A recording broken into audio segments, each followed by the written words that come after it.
Coach Fox, a 0-0 draw against a Big 12 conference team today. Just first off, your overall thoughts on the match today.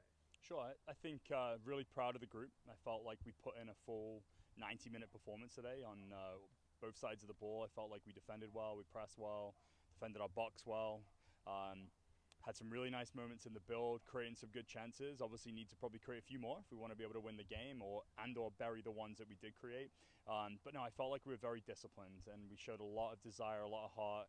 I think the result probably fair, right? Probably two even teams, even chances. So yeah, I'm just proud of the group, proud of the performance. You know, a lot of different people are cycling in and out. And I ask you this, I think after every time we talk, after every game, but just how's the team coming together? You got a lot of people you can put out on the field at any given time.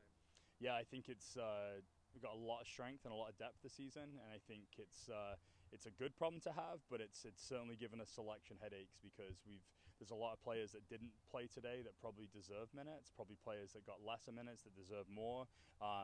Yeah, we've got a lot of players, which makes the selections very difficult. But I think what makes you proud as a coach is the energy that you see on the bench, right? When the players aren't playing, their heads are still in the games, they're supporting their teammates. Really, really strong culture. I'm really proud of them.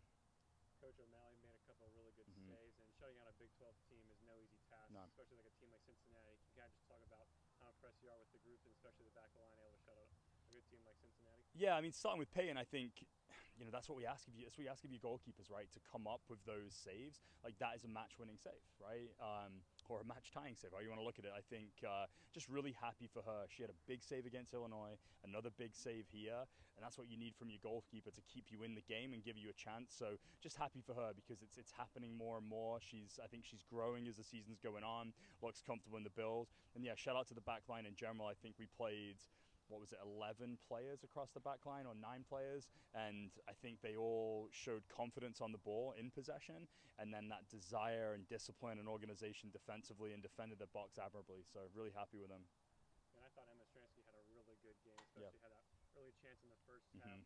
That goalkeeper made a really good save. Massive, yeah. What did you make of her performance? Those are the two big saves, right? It's like it could have been a 1-0 to either team, or 0-0 or 1-1, like based on the chances. I think, yeah, she put in a lot of work, and I think with the way we play and how we like to press, like sometimes the strikers, like they're doing a lot of selfless running for the team, and that's the thing I'd like to praise Emma for the most, is like running tirelessly and knowing that most of the time she's never going to win the ball. It's just guiding the press and forcing it to the direction of the field that we want it to go to make it predictable. And so yeah, just her defensive work was fantastic, and obviously really, really good in attack too. Coach Fox, just noticed that Cincinnati's defense was very stingy, pushing BG players toward the edges a lot. Yep. In future matchups, especially marquee matchups like this one, what's going to be the key to sort of cracking that defensive code and getting through those defenses better? Yeah, I think their game plan as a whole was, trying to keep us in wide areas. I think there were moments in the game we did a really good job. I think it's about playing the ball from changing the point of attack, switching the field a lot quicker.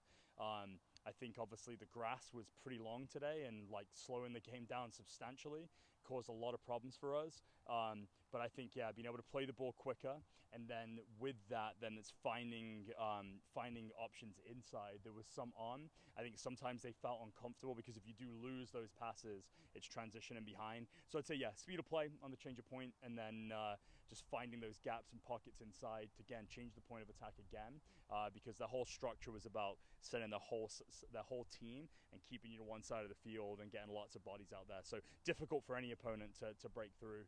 But yeah, and then obviously the last piece would be just a little bit of individual brilliance, like taking those moments in one-on-one and beating your players one-on-one. So, Coach, it seemed like at the end of both halves, there's a lot more intensity, a lot more shots on goal. Yep. Can you talk a little bit about how you look towards that and look for those moments at the end of the you don't look for it. It's just one of those things. It's like people call them the key moments of the game, right? First 5 minutes of the half, last 5 minutes of the half. I think it's like people are looking at the clock, realizing there's not much time. It's giving them that little boost of adrenaline, little boost of energy, and the intensity starts to pick up. But you've got to be careful in those moments too, because if you try and be a hero and try and force things, then the ball's just coming straight back your way. So yeah, I think it's natural. It's going to happen men's game, women's game, last 5 minutes, it's always gonna, hopefully it's you on the front foot, right, creating chances. And we obviously had that really nice moment, really nice counterattack, and I thought we were gonna put it away and win the game, but yeah, no, for sure. Coach, a very physical game all around. Yep. How do you match up with a Big 12 team physically, and how does that just kind of show We don't. I No, we did. We competed, but like in terms of like if you look at the physical structure of the players, they definitely had a size advantage over us. And so for us, it's about like, can we get our body in the right position? I said to them at halftime, when you're playing against teams that have physical qualities over you, then it becomes all about quality, timing of movements, being on the same page. You've got to execute that right. Whereas if you're playing against like lesser opponents, sometimes like athleticism plays a factor, right? And you can just instill your will in those individual duels. Coach, 5 matches in already, only Crazy. one more week of non-conference before you start playing MAC games. You're 3-1-1 at this point, but how would you assess the group overall, and where are they in comparison to where you would like to be? I think we're in a good place. Like I think, yeah, I'm very happy with where we are. Like I think we've shown that we can play in the scrappy and the physical and the chaotic games.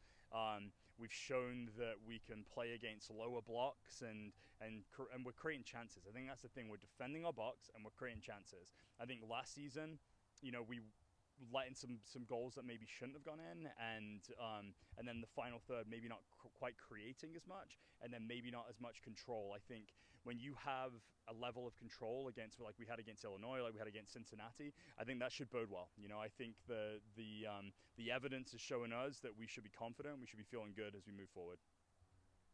Any other questions? All right, thank you, sir. All right, thanks, guys.